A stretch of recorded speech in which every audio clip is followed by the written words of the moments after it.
This is your host, Sir Patrick Matt. We are back, boys and girls, and I hope you enjoyed your Christmas, but now it's time to get on back to work. We've got 2 new Q posts, and they are doozies. We're talking about Obama. We're talking about Biden's. We're talking about Libya. We're talking about Common Core. We're talking about the Weatherman Underground. We're talking about Braxes and Braxes of books.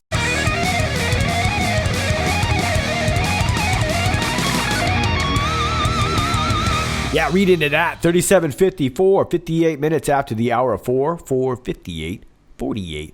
We get this older post. This was from early in July 2019. This was a Twitter status where Sarah Carter was talking about where is our money. In 2015, at Barack Obama and Joe Biden gave Equatorial Guinea $4.4 million in U.S. aid. Well, that's a lot for a little country. And incidentally, I got offered a really strange gig in Equatorial Guinea. That's probably a story for another day, but it's a good story. Anyway, $4.4 million in U.S. aid. In 2016, hashtag Swiss government seized 25 supercars. And those are like regular cars, but they save lives. Valued at $13 million, belong to the son of president of EG. He is facing charges of corruption and money laundering. Retweet. So you may remember we were talking about this, and we were talking about just another way of how this money gets funneled. It kind of gets funneled out in aid, and then it finds their way back to these people, usually because these people who are getting the aid either turn it around and invest it in some knuckleheadedry, or it just gets stashed away someplace else, saved for a rainy day, like maybe, I don't know, when you need to get elected to something, right? So let me take you about halfway down to this post here. Would Democrats continue to push for foreign aid to other countries versus the homeland? Of course, this is the whole deal, right? That's why they're such humanitarians, because they know that they push that foreign aid, a lot of that money comes right back to them. So it's enriching a lot of people, right? What happens when the kickbacks dry up? Well, then they start GoFundMes or something else, right? Maxine Waters' $4 million home, Nancy Pelosi's net worth $150 million. You get the idea, right? We've covered this before. I want to point out that there's another one of these really curious JPEG titles here, PNG titles in this one. D_A. Not sure if that has to do with the DEA, DIA, not really sure. But then we get a status to Michael Kudre. Now hang with me here because yours truly has been booted off of Twitter, so I've had to kind of ninja these links and try and find the right things. I've been able to pull it off so far, but it's been a real pain in the butt. But yeah, yours truly booted off of Twitter for blocking someone, oddly enough. I may have called them a cretin on the way out. No, I did call them a cretin. And I'm not taking it back. Michael Kudre says Obama gave Pearson Publishing a government contract worth $350 million for their work to create the Common Core text for his administration's education initiative. A subsidiary of that same publisher gave Obama roughly $65 million for his book deal after he left office. Okay, there is a lot in this, and we're going to go through as much as we can today. But for now, I just want to point out that this is a very common thing. So the administration gives this Pearson Publishing group all this money, and of course that money sits there, gets invested, gets used, whatever. But when Obama needs it, it comes right back in the form of a book deal, $65 million. Lots of people were enriching themselves off of this, and we've seen this over the years. Now we're going to cover the Q posts first here, and then we're going to try and put some of these together because I want to talk about all of these here.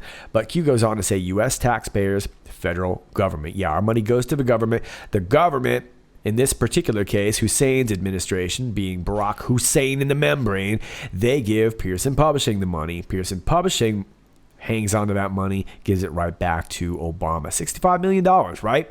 Biden, same thing. He also had a book deal under this Pearson Publishing umbrella. And we're going to talk about more of that in just a second. Follow the money, corruption Q. Let's move on to the next post because it really has something to do with all of this. 37:55, 18 minutes after the hour of 5, we get another Twitter status to High V7. Do you believe in coincidences? And they tweet this right here, resignation, and it takes you to a link to MarketWatch. This article is from December 18th. Pearson CEO to retire and company will sell remaining Penguin Random House stake. Pearson Publishing Company said Wednesday that Chief Executive John Fallon plans to retire next year and that it has agreed to sell its remaining 25% stake in Penguin Random House to Bertelsmann, SE and Company, KGaA, for $675 million. The London-based education publisher PSON said Fallon will retire in 2020 once a successor has been appointed. The company will consider both external and internal candidates as part of a succession process, it said. Pearson said the sale of its remaining stake in Penguin Random House to its partner is in line with the company's simplification strategy and follows the disposal of a 22% interest in the joint venture 2 years ago. The deal, which remains subject to regulatory consent and is expected to close in the first half of 2020, gives Penguin Random House an enterprise value of $3.67 billion, Pearson said. Okay, so we're going to attempt to make a little bit out of all this mess. Those were your Q posts right there. But we're talking about this Pearson, which seems to be a very, very big umbrella publishing company. Underneath that, we have, as you can see here, Penguin and Random House. Both of them are also very large publishing companies. Boys and girls, this is a massive, convoluted mess. And I'm going to do my best to at least draw a few connections for you today. But there's some really interesting connections to be made. We're going to start off with this Pearson Publishing because so many things fall under it. Okay, so Pearson Publishing is an old company started back in 1844. It's a British company, multinational publishing company, started by Samuel Pearson back in 1844, and he was a wealthy engineer, and that's a very important thing to remember. He was a wealthy engineer, and by 1919, they had acquired a big stake in the Lazard brothers, merchant bankers out there in London. So this was a ton of money. Now, I just mentioned he was a wealthy engineer, and the reason why that's important is because this Pearson company was very instrumental in lots of tunnel construction in New York City. Now, if you follow my channel long enough, you know that tunnels are extremely important to this entire narrative. Tunnels are being used everywhere, all over the world, and I've covered the New York tunnels pretty extensively. As a matter of fact, if you want to get some more on that, I suggest that you watch this video right here entitled "What the Frick is Going On?" This was from the 17th of July. I highly suggest you check this out. This has to do with Jeffrey Epstein, human trafficking, tunnels all over New York City. For our friends over there in the UK, think the Black Wall Tunnel. This was Pearson. The Halifax Dry Dock in Canada. The Mexican Grand Canal. The East River Railway tunnels in New York City. These are big, big projects. These were all done by Pearson, who also owns all this publishing. Now, it says Penguin Random House is owned by Pearson Publishing. Pearson is one of the largest publishing companies in the world with an estimated $8 billion in worldwide sales, half of that in America. Pearson was the company that was awarded the Common Core contract in the United States, despite its failures in 2012, 13, and 14. We're going to talk more about Common Core in just a minute. Both aforementioned companies are owned by Bertelsmann. We just brought that up. The German media conglomerate. Never guess who one of the major investors in Bertelsmann, well, you're looking at him right there in the center of that picture. That's right, George Soros, who said the world needs Europe and its values. Despite its many failures and incompetent actions, Pearson continued to be awarded contract after contract under Obama. In 2012, New York, more than 24 errors found in New York State tests developed by Pearson. 2012, New York, more than 7,000 New York City elementary and middle school students wrongly blocked from graduation by inaccurate preliminary scores on Pearson tests.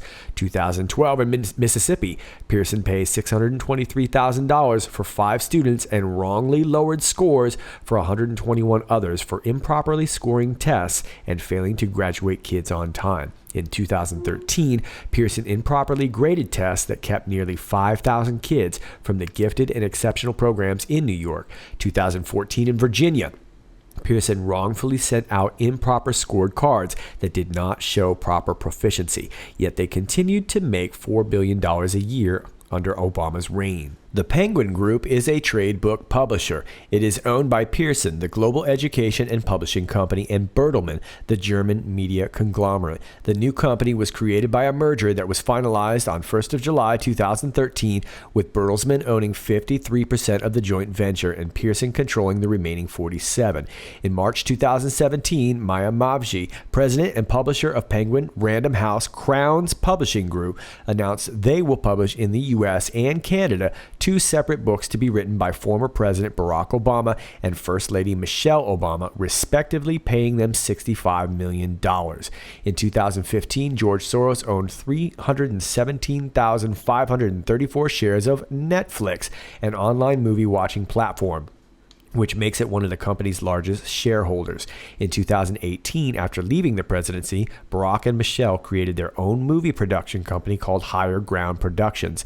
Then they went on to sign a multi-million-dollar deal with Netflix to produce films. Now we all know why the Obamas are so quiet on the quid pro quo Biden story. So we can see how Obama was able to afford that sweet house in Martha's Vineyard, right? He's got that sweet Netflix deal and, of course, a couple of book deals. And it looks like we have our source there. So we kind of have an idea how that works with the Obamas. But we also know here that Q was mentioning Joe Biden. And don't forget, he wrote a #1 New York Times bestseller. I wonder if he had any help. Yeah, remember Promises to Keep, and that was also Penguin Publishing. Now I'm taking you over to an article from 2017 back in April, and I should probably state that was from the Oregon Conservative, that previous article from October 2019, so thanks to the Oregon Conservative. Now we're back over here on the USA Today. Joe and Jill Biden get a multi-book deal. Former Vice President Joe Biden will write 2 nonfiction books, while Jill Biden will write 1. Publisher Flatiron Books, an imprint of Macmillan, announced Wednesday. Okay, so this gets really convoluted again. Macmillan falls under Disney Publishing Press, and that's Buena Vista. That's they have a subsidiary called Hyperion, which does all their children's books, and that is Michael Linton. So now we have Disney entering this whole convoluted mess, right? Well, this Flatiron Publishing is an imprint of Macmillan, meaning that it's a subsidiary of Macmillan, and of course, Flatiron was not just publishing Jill Biden's book; they also published this book, A Higher Loyalty, by James Nobody's Homie Comey. Wow, it's like everybody gets a book deal. Now let's go all the way back up to the top with Pearson Publishing. And of course, they're not just publishers, they have their fingers in all kinds of different pies. I just showed you that they came from engineering. They had a whole bunch of projects going on with engineering projects all over the world, and of course banking too. So this is a lot of money. And of course, they also have their grubby little hands all over our educational system. I just showed you some of their misdeeds in regards to altering tests, altering books. They've been very, very well known for leaving things out like the Holocaust in their textbooks, things like this. And many of these textbooks end up finding their way to your students' desks because they're in charge of so many of these publishing companies, Random House, Macmillan, all these different groups. So Pearson has their grubby little fingers in all of it, and it shouldn't surprise you. This was back from October 26, 2017 off the Geller Report. Notorious U.S. publisher Pearson apologizes for U.S. anti-Semitic directives in textbook. And here's an example of it right here. You can see in green, they're telling us how different cultures feel based on their race. Cultural differences in response to pain. Asians, Chinese clients may not ask for medication because they do not want to take the nurse away from a more important task.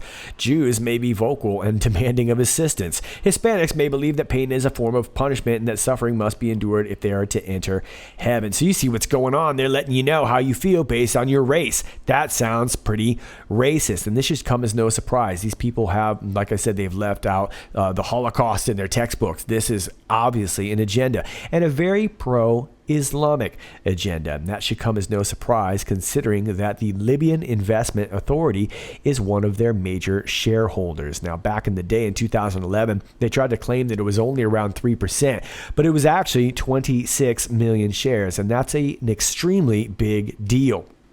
Now, back in 2008, there was this Islamic charity known as the Holy Land Foundation, and they were found guilty in Texas, although they were doing this all over the country. But in Texas, they actually got convicted of violating the International Emergency Economic Powers Act. They were laundering money on behalf of the Muslim Brotherhood. They were trying to get support for Hamas, and one of the many groups that they were using was the Chicago Annenberg Challenge.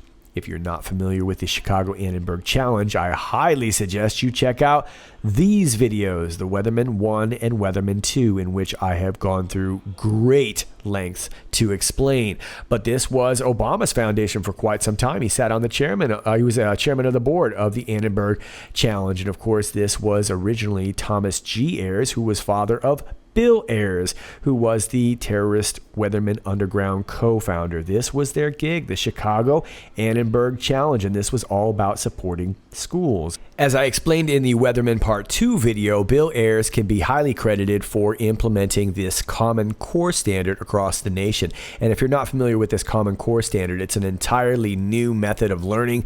They have a really crazy way of doing math where there's all these convoluted paths that you take in order to arrive at a simple conclusion. It's an absolute mess, and Bill Ayers was a big part of this by way of his colleague through the Columbia Teachers College, Linda Darling Hammond, who is widely recognized as sort of the Common Core poster girl. She has written quite a few books on education, and like I said, widely recognized as being sort of the main person to implement these Common Core standards, which are absolutely ridiculous. Now, like I said, she's written a number of educational books, and she also used to work for the Rand Corporation, which is also highly suspect. And if you're not familiar with that, again, please go back and check out my Weatherman videos, because that'll give you a little bit more information on that. But this is our girl, Linda Darling Hammond, and she authored a bunch of educational books. Here's one of them, Powerful Learning.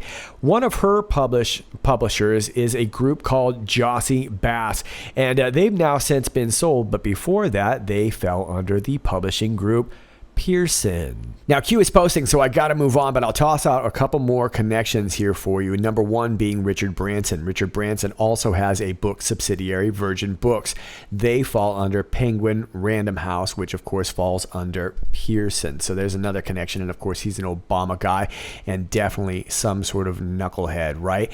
And then of course we've got Pearson had acquired the educational division of Simon & Schuster, and yet another major publisher. Simon & Schuster had published Chesa Bodine's books, which I found very curious, and I mentioned this in my Weatherman 2 video.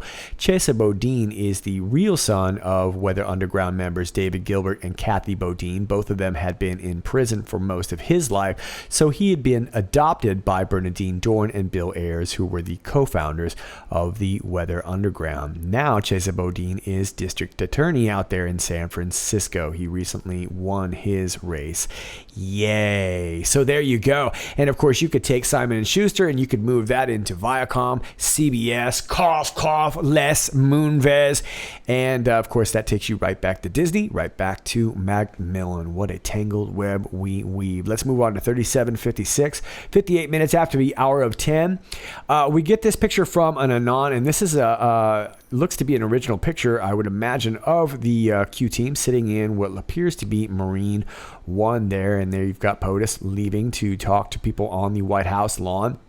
This picture here is entitled 52UFMD. I wasn't really sure what that meant, but I did wonder about this financial company, United Financial's Making a Difference. This is another one of these really strange groups with an odd logo, and it's a group of financial enthusiasts, if you will.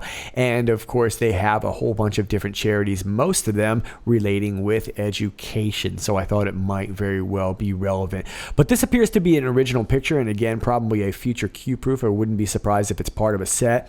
This Anon says, when will they ask the question, Q says something big is coming. Now, because I'm having a hard time getting online, especially getting on Twitter where a lot of this stuff is getting shared. Often the White House will post videos on there on Twitter that I can't get anywhere else until later. I don't really know the context in this other than the odd PNG title, but you guys can let me know what you think the something big is. Let's move on. Post 3757 posted at 11 o'clock and 46 seconds, responding to an Anon who says, God wins. And of course, Q, whenever you get this number here, they're just confirming to the Anon. Indeed. Sounds like a good ending to the story. Let's move on to 3758, 26 minutes after the hour of 11. Q is referring us back to this post 3591. This was a promo video, and this was in regards to the energy company that Nancy Pelosi's son was involved in. This picture is entitled EJR at the beginning, and then we get a Twitter status to the POTUS status, and Q says they are fighting for their lives, good people in place. And of course, I can't get on Twitter, but here is the screenshot to that. Wow, crazy Nancy, what's going on? This is big stuff. And of course, POTUS is retweeting this Constitutional Republic text Trump 88022.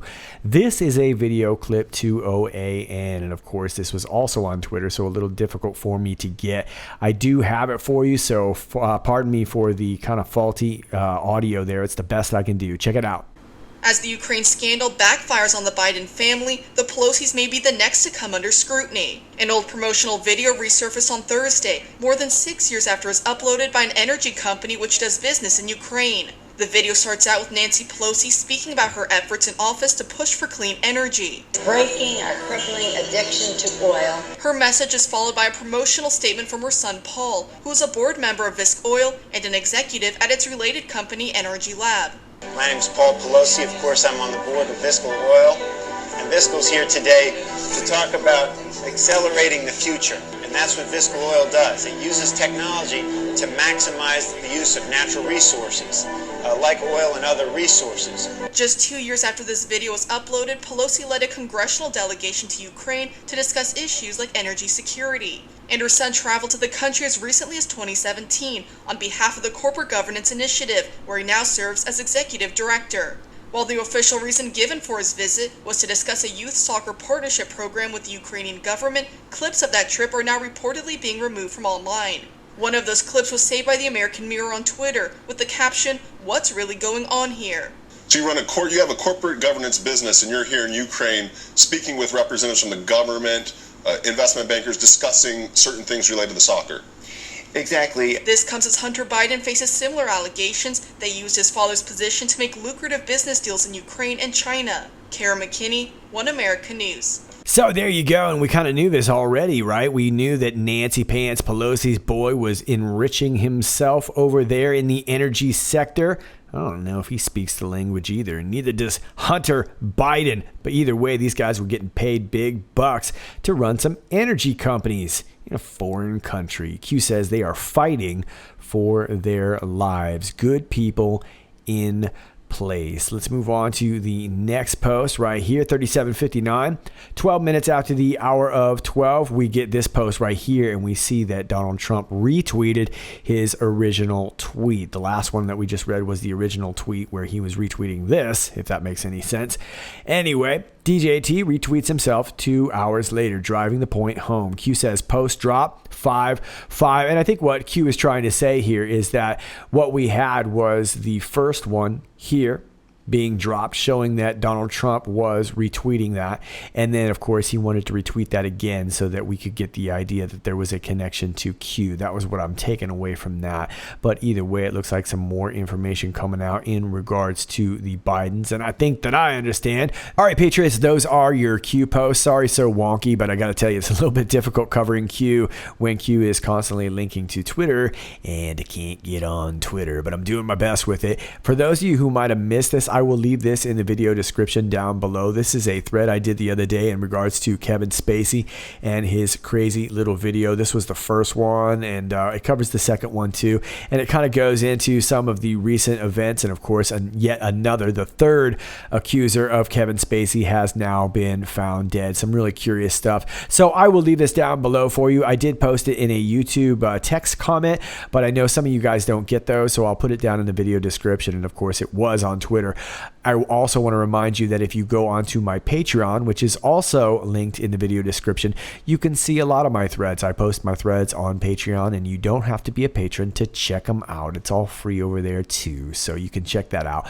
All right, kids, that's all I got for you for now. I'm going to go try and get back online somehow.